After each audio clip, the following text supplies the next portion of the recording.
everyone, I'm Rebecca and welcome back to my channel.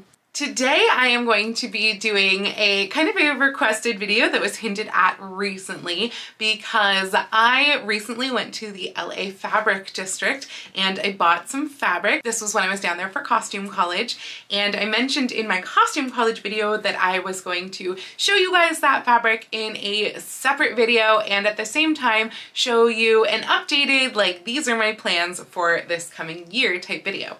I do like to do these videos about twice a year, so actually I'm a little bit overdue, about a month overdue with this video, just because I like to see, you know, these are my plans, then these are how things change. These are plans that get pushed or get removed entirely, etc. And I just think it's an interesting way to track things just for myself, but also I think you guys kind of like that as well, and you get a little hint of what videos are going to be coming up within the next year. Now, I do want to say I did already actually film this entire video and my camera ate the footage, so that's been great and a stressful last couple of hours trying to retrieve it and failing and now reshooting this video. So I apologize if I wind up like leaving anything out, or if I seem at all irritable, or if my voice seems out of whack, since I have now already filmed this like half-hour long video. And another video, which you'll see next week. But let's get on to the projects. So the very first project that you are going to be seeing coming up next, I'm not actually going to show you the fabric for because it's boring. It's pink cotton canvas. I'm making a new 19 Teens era corset. I'm going to be using the Rilla corset pattern from Scroop Patterns, or at least that is my plan. I am starting that project tomorrow, so we'll see how that one goes. But that is the very first thing up, so you'll be seeing those videos very, very soon on my channel. The next thing after that is actually a collaboration project that I have talked to you guys about before, and it's in collaboration with Stephanie Canada, who goes by Stephanie Canada on YouTube or Backroom Finds on Instagram. Just FYI, I will link all of her information down below in the description. But we are doing a Haunted Mansion collaboration, and I am going to be using this fabric right here for that. This is actually from Joann's, and it comes in 3 different colorways. I kind of regret not getting the turquoise because it looks really cool, but I wanted to go with the black. And the Haunted Mansion collaboration we're doing is called #GrimGrinningGarb, because I thought that was kind of a fun little mouthful to say. And it is not limited to just Haunted Mansion fabric. Now, there are multiple types of Haunted Mansion fabric, not just the different colorways that are available at Joann's right now. I'll link this one down in the description below as long as it's still available, but there's a bunch out there, and then you don't have to use Haunted Mansion fabric. You could make like a Haunted Mansion like costume, like from the ride. You could make, you know, one of those stripey type outfits that they wear for the cast members at the ride. Or you could just make a spooky outfit, like that's totally fine too. We're just kind of doing this for spooky season, and I think it's gonna be a really, really fun collaboration. So again, if you wanna join us, just use that #GrimGrinningGarb and post about it on Instagram or make videos about it, etc. I think it's gonna be a really, really fun time. Coming up after that is another project that I've mentioned on this channel before, and that is because last fall, if you've been with me since then, I made an 1830s doll dress that I kind of called the 1830s pumpkin dress. And it was so, so cute. That's a picture of it. It was so cute that I decided that I needed one for myself. So I went back to Joann's to see if I could get more of the fabric, and I could. So I have a whole bunch of this fabric now, and this is just cotton, like quilting cotton from Joann's, but it's beautifully pumpkin with those little kind of plus signs in it. And I am gonna make myself an 1830s ensemble that looks just like the doll outfit. So I'm very, very excited for that. I've been looking forward to this for like a year now. And yeah, that's gonna be my next project up. I hope to finish that by like, I don't know, mid-October or something like that, as kind of my big like spooky season historical outfit this year. Following that, we are arriving at some of the first fabric that I bought in the LA Fabric District. I got these fabrics from Memo Fabrics, which if you're familiar with the Fabric District, it's just down the street from Home Fabrics, which is where the bus parks at Costume College. But I feel like Memo is super underrated, which is a shame because they have $10 a yard silk. Yes, you heard it here, folks. And so both of these silks were $10 a yard, and I actually got 2 others that I'm going to show you as well. So the whole reason behind this fabric was that I walked into their store and they just kind of put all of their bolts up like in a wall of a mess, and you have to, you know, wade through them and everything.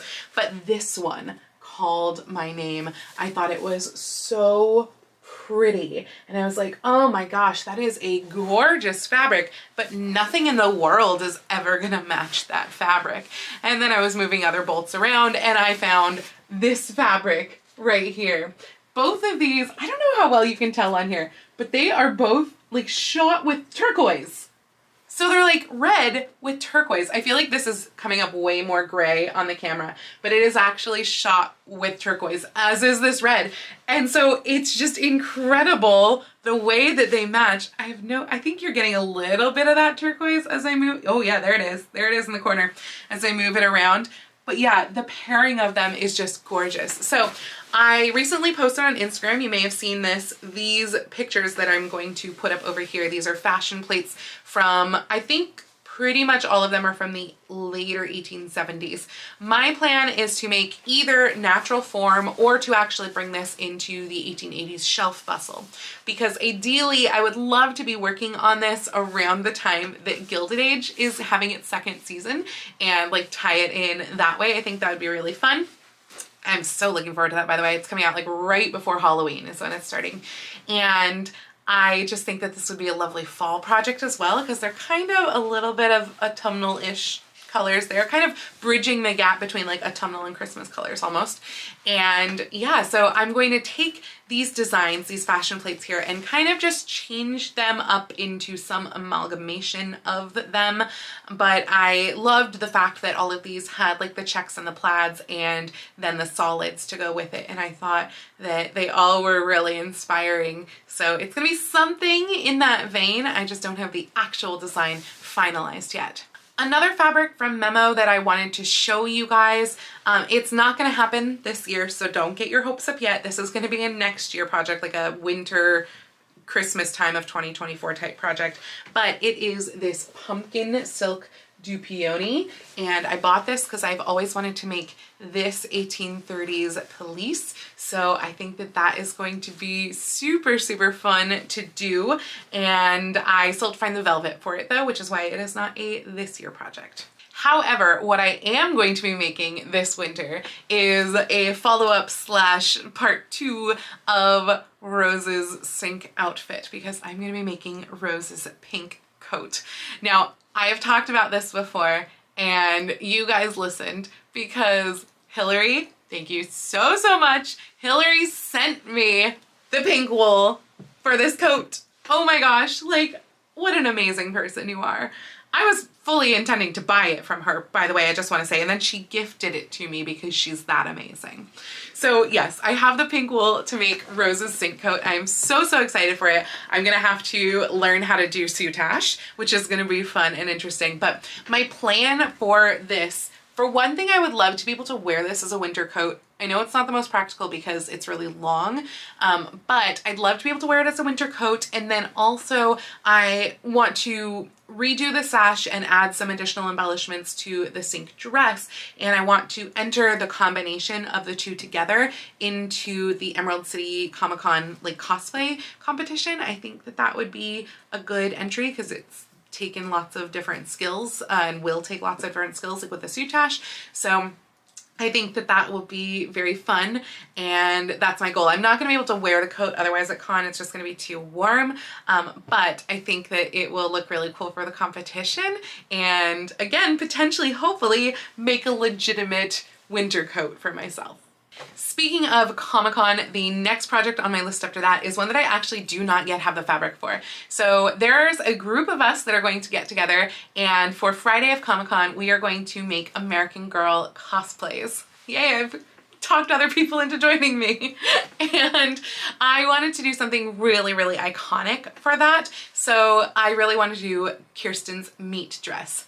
Now that said, I thought that her blue fabric for that, which looks like this, I thought that it would be easy to find, and I am finding that it's actually very, very difficult to find any sort of blue calico fabric in that colorway with like a hint of, you know, white and red pattern on it. I don't know why I thought that'd be easy, but it's not. The only fabric that I found is the Spoonflower fabric, and I really would like to avoid going that route because Spoonflower is really freaking expensive. So if you have any leads on where I might be able to find this fabric right here, here's a close-up, please let me know because I have been desperately looking for it and coming up completely empty-handed. And that deadline is starting to draw near. So that is something that I would like to work on come, say, like January probably is when I plan to start that, whenever I finish Rose's coat, but my goal is January. Speaking of Spoonflower though, and speaking of other amazing people, I have to give a humongous kind of double thank you to Melissa from Hat to Hem, which if you're not familiar with her channel, definitely go check her out. I'll link her info below. But Melissa recently reached out to me because one of her viewers and followers had actually sent her a whole bunch of random fabrics, and in them was a certain fabric that I have been looking for. And Melissa reached out to me and was like, hey, I was just gifted this. If it's okay with the person who gifted it to me, do you want it? And I'll pass it along to you because I have no plans for it. And I was like, oh my gosh, yes. And this is the reason why. You guys, it's Rose's boarding suit. I know. I've been looking for this fabric everywhere. So Stephanie is the name of Melissa's viewer who gave this to her, and she kindly allowed it to be passed on to me. So thank you so much, Stephanie and Melissa, for getting this to me. And it even came with matching purple velvet for the collar and cuffs. This is actually the Spoonflower fabric. I think this is cotton. I feel like there was a label on it and now I can't find the label. But I'm pretty sure this is like the Spoonflower cotton, maybe a slightly heavier weight because it feels a little bit heavy. But yeah, it is the boarding suit fabric. So I'm gonna be making the boarding suit. If I have time to get started on this and finish it in time for Comic-Con, then I will, and I'll make this and wear this to Comic-Con. That said, I do feel like it might be pushing it a little bit, in which case I will just make this, you know, later in the year after Comic-Con. So we'll see. I need to still find the material, like the actual hat kind of base there, and then the fabric that I would need for the bow on the hat, which I kind of have a feeling I may have to manipulate fabric to get that stripey sort of design. But yeah, at least I have this. This was, you know, incredibly hard for me to find because I couldn't find it other than Spoonflower. So thank you, Melissa. Thank you, Stephanie, for passing this on / allowing this to be passed on to me. I am so excited to be able to finally work on Rose's boarding suit. Next up is another fabric that I got at Memo Fabrics in the Fabric District, and that is this fabric right here. This is a sort of a blue-purple dupioni. It's so gorgeous. And when I first saw this stacked up at Memo, I was like, oh my god, that fabric's so beautiful, I need it. But my brain was like, but I'm not sure what I'm gonna make with it. And so I was looking at, I have a Pinterest board called Things to Make Someday. And I was looking at that board and one of the dresses popped out at me and was like, oh my gosh, this is the perfect fabric for this dress. And that is this one right here. I believe this is from the 1890s, but I've loved this one for a long time. Like, it's pinned multiple times on my Pinterest. And I think this is gonna be perfect for it. So I'm gonna make this dress. This is kind of going to be my like spring historical project. And yeah, I'm very, very excited. I might even already have the right fabric for like the ivory parts of this, because the fabric that I forgot to bring in with me to film this, but that I did actually get at LA Fred's in the Fabric District, is just, I got 3 yards of a cream taffeta. So it's boring. I mean, it's silk taffeta, so it's exciting. It was a little more expensive than this. I think it was 14 a yard, but there were 3 yards of it left and I got that, and then maybe it might work for the top. I'm not really sure. We'll have to see. But yeah, very, very excited to be able to make this dress because I've loved it for a really, really long time. And this was just the perfect fabric. Again, at $10 a yard. Don't skip on Memo. Now, all of the Victorian and potentially Edwardian projects that I make kind of leading up to the end of April, I do also plan to wear to the Victorian Festival. So definitely like that 1890s one is one that I plan to wear. Another one that like if I have time to make it before the Victorian Festival, I will certainly wear it there. I got this fabric a couple of years ago. I bought it from my friend Vanessa, and it's just a blue and white cotton stripe. I actually bought it from her like right after I'd finished the peppermint bustle. I was in a very stripey mood. And it's a very similar stripe too. But I was thinking like this dress right here would be a really great one to make out of the stripy fabric and would be so appropriately seaside to wear it to the Victorian Festival. So that is my idea, is to wear that one to the Victorian Festival made out of this, if I can finish it in time. And if not, I will make it next summer, but that basically does bring us up to projects for next summer.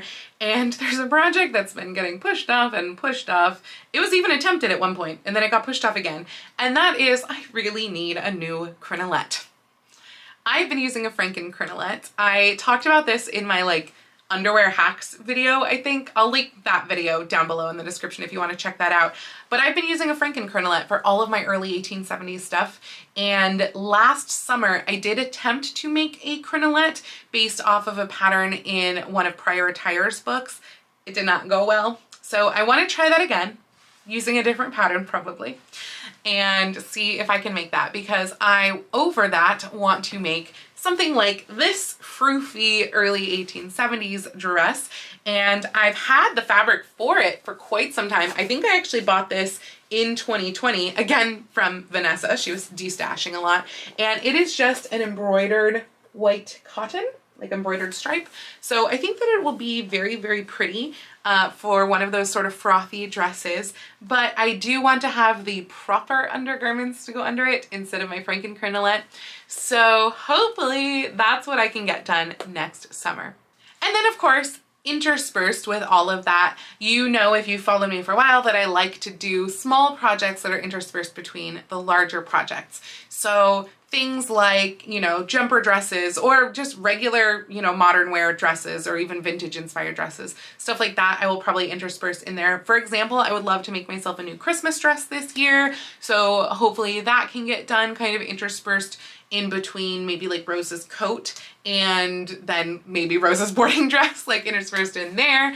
And potentially I might make some other doll dresses, we'll see, or maybe other American Girl cosplays that are nice and easy to do. So yeah, expect probably some of those interspersed in within there, but that's stuff that I don't necessarily have fabrics for yet, or it could be stuff that I'm literally like stash busting out of my stash, like I showed you that sort of fun mid-century modern print that I picked up at the bargain basement. Like that could become one of those types of dresses. So, and I actually also got some really, really cute sheets at the thrift store recently that are like rainbow stripe, almost like this dress, that could very well become a fun, just some like modern wear dress.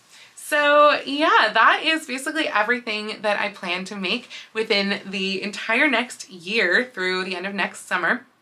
I'm very excited about all of them.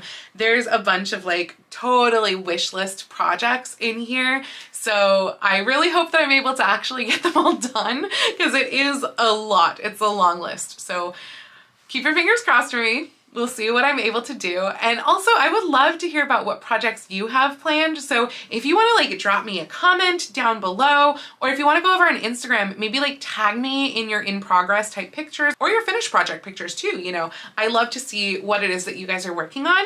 So just tag me over there, send me a comment here, let me know, because I love to keep connected with all of you. But that is going to be it for this video. If you liked this video, please go ahead and click the thumbs up icon. And if you'd like to see more videos like this from me, please go ahead and click subscribe and the little bell icon to be notified every time I post a new video. I do post videos here on YouTube at least once a week, with sewing vlogs out every Tuesday, and sometimes additional content like this out on Saturdays. But I post every day over on my Instagram, so please go follow me on Instagram. That's at Lady Rebecca Fashions. And if you'd like to help support all of the work that I do on this channel, I do have a link to my Patreon and my Ko-fi down in the description below, or you can send me a super thanks right here on YouTube, or join my YouTube channel memberships. It's right below the video. I'd also like to give a special shout out to my Edwardian level patrons, Mirage, Jean, and Janelle. Thank you all so much for joining me today. I hope you all have a wonderful week, and I will see you very soon in my next video. Happy sewing!